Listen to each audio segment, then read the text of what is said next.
ஒரு டெலஸ்கோப்போட objective லென்ஸோட focal length வந்து 200 centimetre, அதனுடைய ஐபீஸ் ஃபோக்கல் லென்த் வந்து 2 சென்டிமீட்டர்.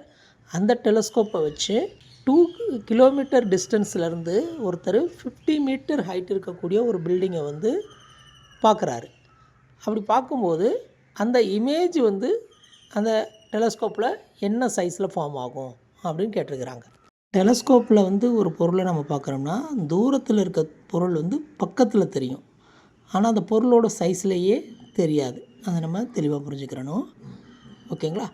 மேக்னிஃபிகேஷன் அப்படின்றது என்ன அப்படின்னு கேட்டிங்கனாக்கா, இமேஜோட சைஸுக்கும் ஆப்ஜெக்டோட சைஸுக்கும் இருக்கக்கூடிய ratio, image by object size. ஓகேங்களா?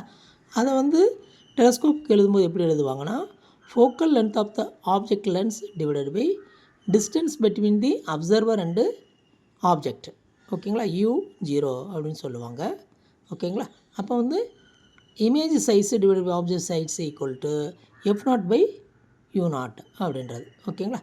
இதில் வந்து இமேஜ் சைஸ் தான் அவங்க கேட்டிருக்கிறாங்க, மிச்சம் எல்லாமே கொடுத்துருக்குறாங்க.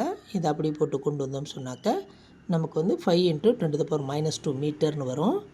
அதை சென்டிமீட்டருக்கு மாற்றும்போது 5 சென்டிமீட்டர்.